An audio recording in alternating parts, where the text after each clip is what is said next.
I'm Nathan from Real Issue Talk, and we're talking about raise the rate, and this is raising the rate of the Newstart Allowance. This allowance is what many of the unemployed Australians rely on to survive, and it's a struggle to make ends meet on the Newstart Allowance. I hit the streets in Melbourne on Burt Street, Elizabeth Street and Spencer Street with a Zoom recorder to get people's thoughts on raising the rate of Newstart. I couldn't get anyone to want to go on the record for me, which was a little disappointing. However, I got some interesting insight, which I will explain from my notes of these conversations. If you want to have a chat with me about raising the rate of Newstart, by all means, please email us or drop us a comment. We'll be happy to hear from you. We will call this guy a 50-something businessman in the Burt Street Mall. This guy approached us and said, "Are you for real about raising the rate of Newstart? They should be grateful for what they get.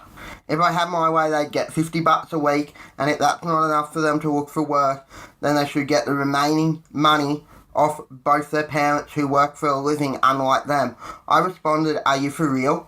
What about people who don't have two working parents, let alone one working parent?" His response was then, "Tough luck. There's the salvos and other places to help them."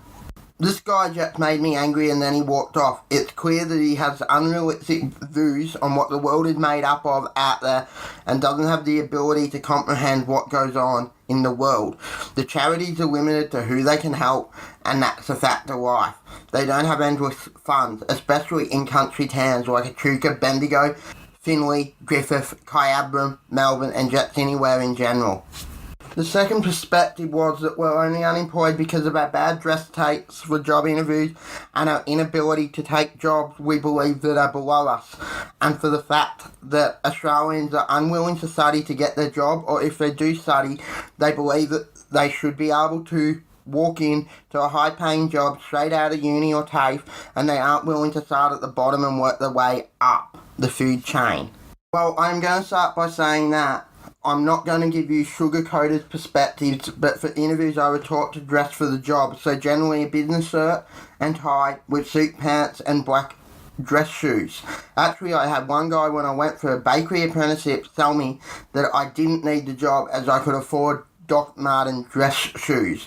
Little did he know they were from the Essendon DFO on clearance. I am willing to start at the bottom and work my way up into a kitchen as a baker or a chef, and that's just a fact. Someone to give us a go is better than someone who doesn't give us a go, but at the end of the day there's always factors that employers look for when choosing people to fit their position, and wage is generally a factor.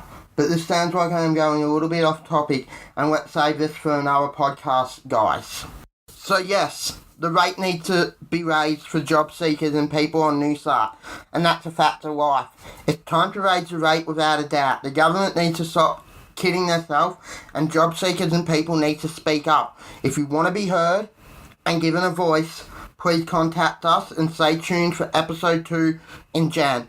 This is Nathan from Real Issues Talk Podcast. I look forward to bringing you the next episode of Real Issues Talk Podcast.